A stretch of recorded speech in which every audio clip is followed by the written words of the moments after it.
Antes de fazer uma análise, né, os amigos certamente vão perguntar o que você viu desse jogo. Eu queria que você comentasse sobre o Rossi. Hoje, no seu plano de jogo, ele foi muito importante, né, saída de bola ali na intermediária, muito participativo. E, mais uma vez, fez uma defesaça, salvando o Flamengo ali no primeiro tempo. O Rossi está num grande momento, importantíssimo para nós. E para mim, um goleiro tem que ser bom debaixo do gol com a mão, e ele é.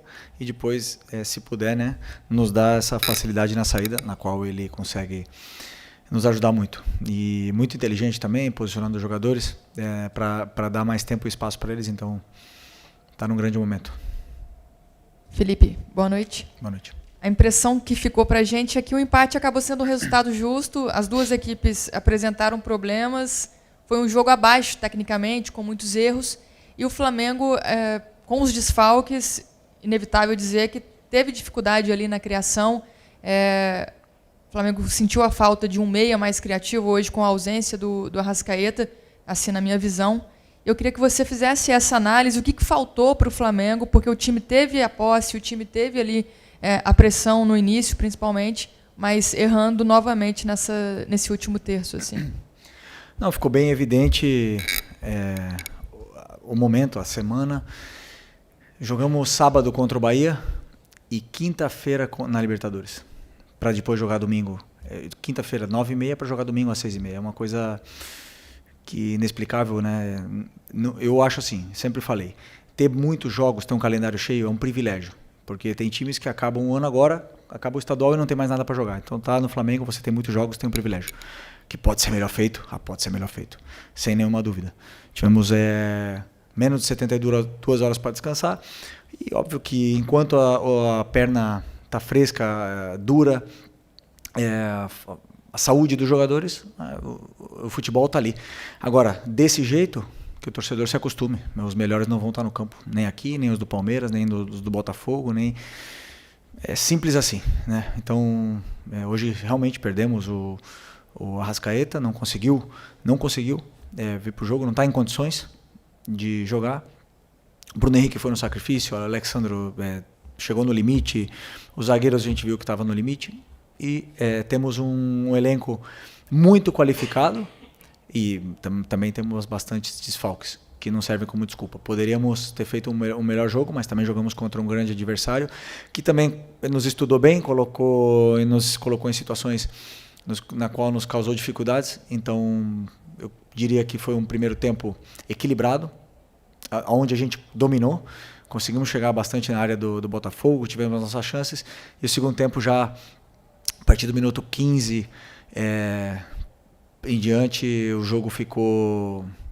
Eu perdi a mão do jogo, já ficou um pouco caótico, as posições não estavam sendo respeitadas, e aí eu já era futebol, aquilo ali já não era o que eu gosto, mas mesmo assim, acho que como você falou, eu concordo, um ponto justo. Felipe, boa noite.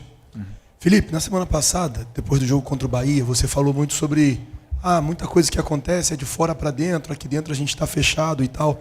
Só que contra o Bahia aconteceu, contra a LDU aconteceu e hoje voltou a acontecer, vazar a sua escalação antes de sair a escalação oficial. Queria saber o quanto isso está te incomodando. Queria saber também se você não acha que tem alguém, talvez, que esteja querendo te atrapalhar. Obrigado. Bom, vazou a escalação inteira? Bom, Pedro. Vazou bastante? Ok. Bom, não controlamos tudo, infelizmente, né? Às vezes as escalações vazam, na verdade não vinha vazando e vazaram. Eu não controlo tudo, infelizmente eu não controlo tudo, não controlo quem está olhando, ou quem está vendo, ou quem pega o celular e manda uma mensagem, não posso controlar isso. Isso é do futebol. Me prejudica, claro que me prejudica, é ruim pra gente que vaze a escalação, mas quem faz está indo contra o Flamengo, quem vaza. Então, que ele durma, que é essa pessoa que vaza. Muitas das vezes a gente tem alguma informação, mas que essa pessoa coloca a cabeça no travesseiro depois e não vai conseguir dormir. Pelo menos eu acho. Felipe, Raíza Simplício da Gol Brasil e da revista Placar. Você falou essa questão toda do calendário e isso é um fato, né? O Arrascaeta é um jogador, por exemplo, que a gente sabe que não vai conseguir jogar no máximo físico como ele vinha apresentando a temporada inteira. E muito se fala também, o Flamengo tem que buscar um substituto para o Arrascaeta. E a gente sabe da qualidade dele, sabe que é difícil achar um jogador com a qualidade dele. Mas a gente tem visto muito o Flamengo falar de contratações de pontas, tem a possibilidade do Jorginho também, que deve chegar. Como é que está para você, Felipe Luiz, essa questão de ter um jogador que possa substituir o Arrascaeta sem ser um cara improvisado, um cara que realmente possa ser? O Flamengo precisa ir no mercado buscar esse jogador? Bom, o mercado, eu não penso porque o mercado está fechado e eu só posso pensar agora no próximo jogo, né? Então eu pensei essa semana toda no Botafogo, em como resolver, esses dias agora contra o Botafogo, em como resolver o jogo sem o Arrascaeta. Que ele tentou até ao final, não conseguiu, infelizmente, e depois eu tenho que achar soluções para isso. Mas com certeza estamos no mercado olhando qualquer tipo de opção para meia, para volantes, para pontas, para atacantes, para zagueiros, para todas as posições que a gente pode melhorar o elenco, aumentar a qualidade, não o número de jogadores, senão a qualidade do elenco. O Flamengo tem que sempre estar atento ao mercado. Vai abrir agora em junho e com certeza temos nomes para poder reforçar o elenco que é natural. Essa reposição, essa troca de peças para sempre levar a qualidade desse elenco que já é muito alta. Felipe, aqui, Fernanda Pisotti, da Rádio Band News FM. A gente está vendo um Flamengo com muita intensidade no primeiro tempo. Começa o jogo acelerado a 220, pressionando, com posse de bola, chegando à área do adversário, mas não consegue transformar toda essa superioridade, principalmente no primeiro tempo, em gols. E no segundo tempo tem uma queda de intensidade, de rendimento, enfim. O que está faltando para o Flamengo converter os gols ainda na primeira etapa, quando ele começa realmente ali a 220 ali? E o próximo confronto é contra o Palmeiras, né? Um confronto direto. Próximo confronto na Copa. A Copa do Brasil, no meio pelo brasileiro, é o Palmeiras, né? Muito simples, colocar a bola para dentro. É o que falta. Chega ali na área e tem vezes que a gente que estamos mais inspirados, outras não. Os jogadores determinantes são os que fazem a diferença, que chegam ali e tem que resolver. Né? O treinador, eu dou todas as soluções, todas as saídas e as progressões para eles poderem chegar até ali e depois eles têm que colocar a bola para dentro. E tem times que defendem com muito mais qualidade, que não nos permite chutar com muito tempo ou com muito espaço, e tem times que a gente consegue entrar com maior facilidade, uns por dentro, outros por fora. A gente faz um estudo, tenta escolher uns jogadores ideais para o que o adversário, para a forma que ele tem de defender, o adversário nos oferece, e aí esses jogadores depois eles têm que resolver. E a única forma é colocar a bola para dentro, não tem outra. Okay. Aqui Felipe, boa noite, Marcos Martinho do canal da QSRN. Felipe, mais um jogo onde o Flamengo sofreu com desfalques, né? Sobretudo no setor de meio campo, sem Eric Pulgar, sem Alan, Gerson, Arrascaeta. E eu quero te perguntar até que ponto você considera que a ausência desses jogadores influenciou negativamente na criação do Flamengo, né? O Flamengo com mais dificuldade de criar no jogo de hoje do que no jogo contra a LDU, e se essas questões também enfatizam, né, cada vez mais a necessidade de abastecer esse plantel nesse setor de meio campo. Muito parecida com a pergunta da tua companheira. Como eu falei, reforçar o plantel, o elenco a gente vai tentar com certeza nesse mercado. E quando você perde um jogador, claro que você sente um jogador titular, e a gente perdeu muitos, né? Muitos jogadores nesse processo agora, mas eu não vejo dessa forma. Eu vejo os que eu tenho disponível, tento ver com as peças que eu tenho, montar o quebra-cabeça para poder vencer do Botafogo, que também tinha desfalques para esse jogo. Então, esse jogo realmente, fisicamente, foi um jogo muito exigente, porque jogamos quinta-feira, 9h30. O Botafogo tem um time muito qualificado, que foi campeão brasileiro ano passado, foi campeão da Libertadores ano passado, não podemos esquecer da qualidade que tem esse time, está muito bem treinado. E realmente tivemos dificuldade um pouco mais na criação hoje, mas pensar próximo jogo, pensar em evoluir e melhorar. Felipe, boa noite. Boa noite. Mauro Santana, do canal Mauro Santana. Além dos desfalques que você citou, alguns jogadores caíram sensivelmente de produção. Você está um deles, que inclusive foi muito importante para o Flamengo, terminou muito bem a temporada passada, começou muito bem essa temporada, que foi o Wesley. Chegou até a ser noticiado que o jogador voltou da seleção brasileira com bastante desgaste, mas a verdade é que ele não está conseguindo entregar aquilo que a gente sabe que ele pode entregar. Já existe algum diagnóstico a respeito disso? Por que dessa queda? E de que maneira tentar recuperar esse jogador que já foi tão importante para o Flamengo? Todo jogador oscila durante um ano. Não existe nenhum jogador que vai jogar sempre bem. Não existe. Sempre durante, e mais aqui, com 80 jogos, sem tempo de descanso, com uma pressão absurda, todos eles vão oscilar. E o Wesley tem 21 anos, né? Então é normal ele passar por esses períodos de oscilação, mas é um menino que gosta de treinar, que gosta de escutar.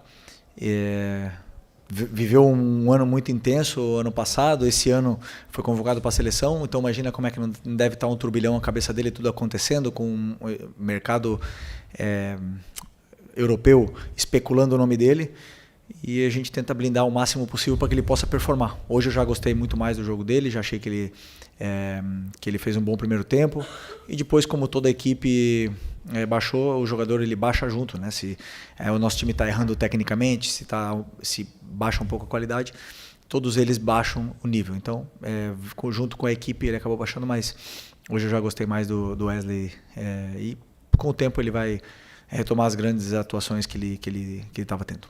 Felipe, boa noite. Boa noite. Aqui. A gente teve hoje o Lohan novamente relacionado. A gente teve uma partida, mesmo com esse empate, 0-0, eu considero que teve uma partida boa, o Everton Araújo. E eu queria te perguntar sobre esses jogadores, né? O Lohan, que está voltando, o Matheus Gonçalves, que teve a oportunidade hoje, mas já era um momento que o time já estava muito desgastado, a gente percebe, você falou sobre a questão de jogar quinta-feira, jogar domingo, o jogador já entra nesse momento do jogo já com a equipe muito desgastada. Mas eu queria que você avaliasse a entrada desses garotos, desses jogadores que são aí da base, que vêm da base. Não, o Everton é sempre muito confiável, sempre faz jogos sólidos, né? E ele domina muito o meio-campo, que é a fase defensiva, os apoios que ele tem sempre para solucionar o companheiro pressionado, e ele tem muitos detalhes que eu gosto no volante, por isso que eu me sinto tão seguro quando eu coloco ele no campo. E o Lohan vem evoluindo, está jogando no Sub-20, vem jogando melhor, vem treinando muito bem, pelo que o Nuno, o treinador do Sub-20, me falou. Está treinando com muita intensidade, com força, está correndo, está querendo aprender, e não é coincidência que ele vem evoluindo no Sub-20, e hoje com os desfalques decidi chamá-lo, né, mas infelizmente, como ele jogou quarta-feira, eu acho, ele não conseguiu treinar comigo, nenhum treino essa semana, então não me senti confortável em colocar, porque ele não tem as dinâmicas de treinamento comigo. E o Matheus é um jogador que tem um talento, vocês sabem disso, tem um talento muito grande, uma qualidade muito grande, e eu imaginava que ele fosse dar essa qualidade que nos faltava, esse toque de qualidade no meio campo que nos faltava. Mas é um jogador que durante muito tempo assim, ele perde a posição, ele é muito anárquico dentro do meio campo, então por mais que ele tenha muita qualidade, muitas vezes ele mesmo se aperta nas situações, mas é um jogador que tem qualidade e tem muito para evoluir. Boa noite, Felipe. Rodrigo Cerqueira, Grupo Globo. Ainda um pouquinho em cima do Lohan, que ele voltou a ser relacionado depois de alguns meses, ele tinha muita expectativa quando subiu ano passado com o Tite, fez um início de carreira no profissional muito bom, depois acabou perdendo espaço e tal. Como é que você pensa o Lohan assim, no time? Qual função que você acha que ele poderia desempenhar a partir do momento que ele tem essas dinâmicas com você de treino, tenha mais tempo trabalhando com o elenco? Até porque é um jogador que a torcida sempre fala muito, né? Sempre esperou muito dele. Ele passou esse período um pouco afastado, mas voltando agora a ser relacionado, eu queria saber como é que você pensa ele para o trabalho no Flamengo. Eu vejo ele na posição que jogou o Luiz Araújo hoje. Para mim é a melhor posição dele, na meia. Também pode jogar aberto. Não vejo ele tão determinante jogando aberto, mas pode. E essas são as posições que eu, claro que pode jogar em outras, né? Mas assim que eu vejo que ele pode performar mais. Depende dele. Para mim, os jogadores eles têm que falar no campo. Não adianta ter nome, não adianta o salário, não adianta a idade, não adianta nada. Para mim é campo. Se ele estiver bem e arrebentando no sub-20, eu quero colocar ele. E se ele estiver mal, ele não vai jogar. E isso, o Arrascaeta já ficou no banco comigo esse ano, o Pedro já ficou no banco, o Bruno Henrique já ficou no banco. Para mim não tem nome, não tem nada. Quem tiver melhor e o campo estiver falando, vai ter mais oportunidades. Isso começa no treino. Boa noite, Felipe, tudo bem? Júlio Miguel Neto, da Rubro News TV. Felipe, uma oratória que você, inclusive em outras coletivas, você deu pra gente, que o Dela Cruz não é um meia, ou então você não vê o Dela Cruz como um meia. Hoje você disse que até depois dos 15 minutos ele deu um pouco de mão do jogo, o jogo realmente ficou meio confuso. O Dela Cruz, na sua visão, ele não consegue ser esse jogador, um meia, claro, respeitando a característica, é diferente do Arrascaeta, que é um meia mais cerebral. Mas o Dela Cruz não consegue, em alguns momentos, ou então em alguma sequência, enfim, algum momento de partida ou jogo, ser um meia. Porque quando ele veio contratado para o Flamengo, ele veio como um meia. Claro, respeitando o seu trabalho, sua opinião. Não, sim. Mas ele veio contratado como um meia, anunciado como um meia. Na seleção do Uruguai, ele atua como um meia, respeitando o colega também, Marcelo Bielsa.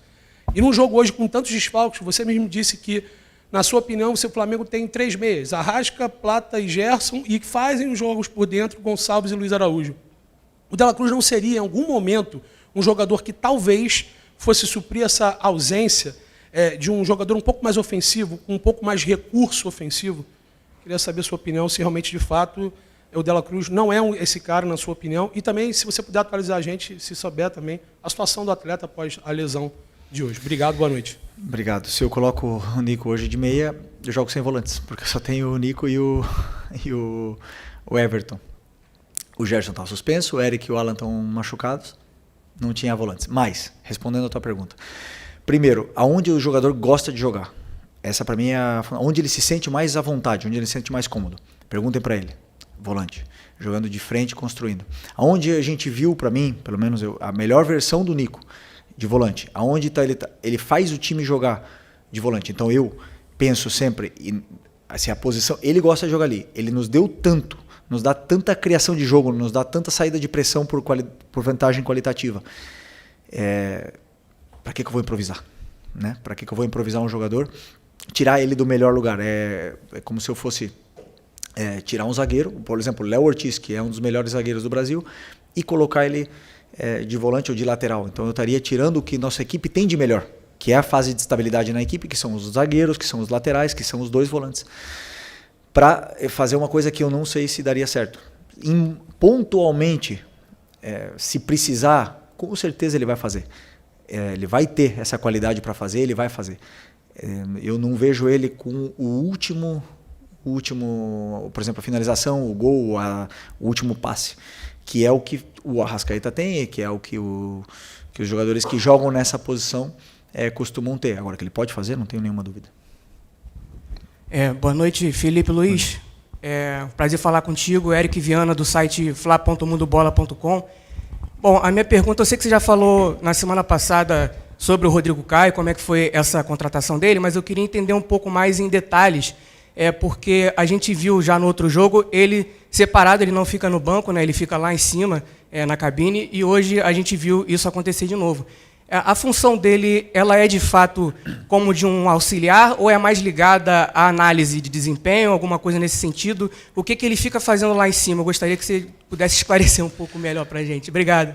Bom, o Rodrigo não está sentando no banco ainda por uma opção que ele acabou de chegar e a gente ainda está adaptando. E tem o Marcinho, que tem muita experiência, que pode ajudar. Ele